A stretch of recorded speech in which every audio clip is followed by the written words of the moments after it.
I think the great thing about fashion is that it's changing all the time, and the people in the industry are just kind of crazy enough to kind of go along with the ride because they love it so much.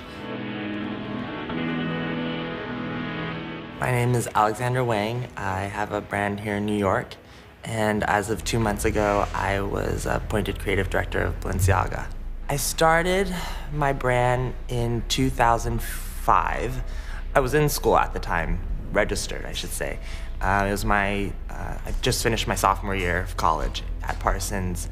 And I was at this moment when I felt that I was ready for a new challenge in a way, and I just really wanted to kind of get out there and kind of get my hands dirty, I guess, to put it in the simplest term. The idea for me in the beginning was always two things. It was always to tell a story and to build a connection with a customer and an audience. I think if you don't have those two things, for me, in my opinion, it's not worth it. There always has to be a reference to something that I feel where there's a comfort level, and by that I mean, my roots and kind of pieces that I like are always very heavily rooted in sportswear and this idea of ease and this idea of items that people love to wear and can relate to. And it doesn't matter if this season we're thinking about Art Deco or next season we're thinking about, I don't know, ice hockey. Each element kind of has to bring itself back into that idea of classic sportswear. There's this idea of elevating the everyday that I've always been attracted to. The sweatshirt just immediately kind of, everyone, when they think sweatshirt, they probably think for the majority, they're sitting at home watching TV on their couch and they're throwing on their comfiest pair of sweatpants and sweatshirt, so, but then, the idea that you can take that item and that reference and apply it to something completely abstract, but still have that connotation and that reference, I think is, I don't know, it's interesting. I think a lot of people look at me and, look at my age, and they have immediately this perception of the brand, being, what it is. And sometimes our customer is a lot younger, and sometimes our customer is a lot older. And I think that's what's so great, and what inspires me every day is that, our brand really is much more about a sensibility and an attitude, and, it's not defined by where you live or how old you are or, what your cultural background is.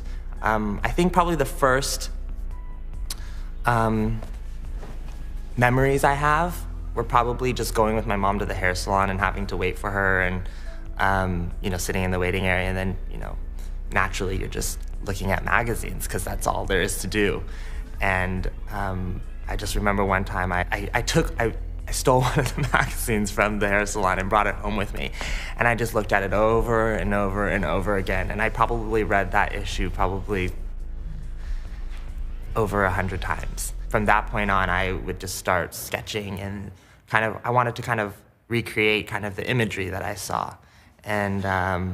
And then from that point, it kind of led my interest to kind of do more research and see, like, who were these designers? Where did they study? What were they doing, and where were they designing? And then I decided that New York was kind of going to be the place that was for me, and that I was going to start. And if it took me somewhere else later on, then great. But I wanted it to be my first stepping stone. I would say I'm rarely the kind of designer that would say, I'm going on this trip, and this is going to be what I'm going to dedicate next season to, and go from there.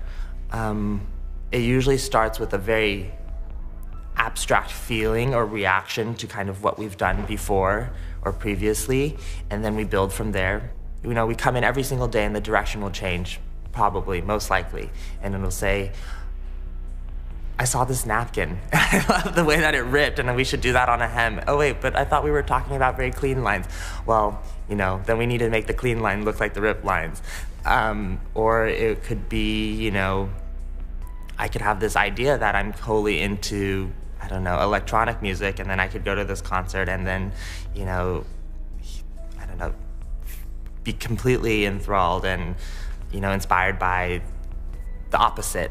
The inspiration process is very organic, and it's always a reaction and a dialogue with everyone that I'm working with that I think makes it interesting, and then, you know, and it pushes and pulls and it goes into a lot of different directions before it ends up on the runway. We've always worked primarily with Europe on getting our fabrics, but we've taken a lot more of a customized approach to developing our fabrics, and that process is so inspiring. Just the trial and the error aspect of having these very crazy abstract ideas of saying, oh, let's, I don't know, cut this up and re-embroider it and put it together in a way that looks like hair, you know? Seeing that come back, and sometimes it's the most horrendous thing, and sometimes it's the most inspiring and beautiful thing. Or sometimes it's such an ugly thing that we want to make it beautiful. The fashion is very much like a melting pot that is looking at music a lot more, is looking at art a lot more, is looking at, you know, theater. Music and musicians are probably one of the most inspiring things for me. I think so much of what has happened in fashion can be and should be attributed to music. Punk, grunge, glam rock, hip hop, you know, all of these style movements. I start from music. I'm so into so many different kinds of music and genres of music that in my shows, it always kind of plays a very important part. It can kind of completely change the way that you perceive a show or an ad campaign or, you know, whatever. Yeah, in that sense, it's been one of the most important things for me. The idea of an encore performance was really, you know, interesting to me. You know, I love when you go to a concert and, you know, you're so revved up by the music and, you know, the art or the musician is kind of going, and then the show ends, and then everyone, you know, you hear everyone cheering, and it's like this great moment, this energy in the room, you know, and then they come back and they save their best for last. I wanted to take that concept and kind of put it into fashion show format.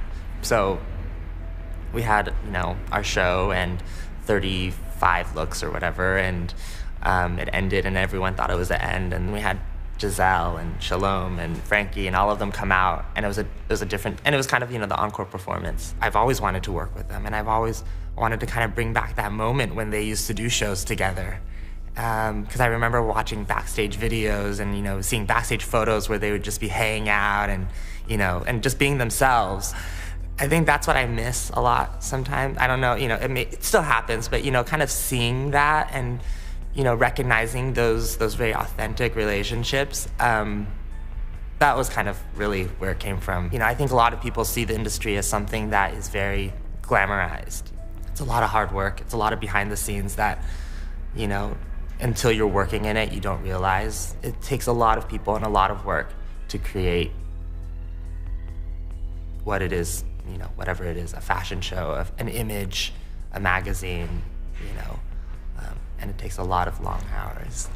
There's a lot more of a opportunity to put a designer aesthetic into different price points now, because the way that the fashion industry has really kind of opened up and grown. And for me, it's always been about that. It's always been about, this is the kind of product that I want to design, and this is who I want to wear it. And if they can't afford it, then it's not doing anything. It's, you know, it's sitting in my showroom. So, you know, it really comes down to fabrics, really, and the embroideries and treatments of things. Because you can do something that's very forward and has a very strong point of view with an aesthetic, and find out ways to kind of, you know, deliver it at a very accessible price point. I think really the only thing that really separates them now are stores, in a way. This price point being on this floor and that price point being on that floor. But I think they're also very much changing the way that they look at things and they look at brands, and it's much more about pairing an aesthetic than it is about, you know, a price tag. I was more interested in about seeing people on the street wearing my clothes, and when I saw that, that was the thing that made me the most happy. But there was, you know, I think you're immediately thrown into that ball game of, okay, you're showing on a runway and you're showing next to this designer and that designer, so the expectations from critics are as of the same. In a certain way, it's pushed me to do a lot of different things that I probably wouldn't have thought of, as I wanted to progress the fashion shows and evolve the fashion show and the collection for main seasons.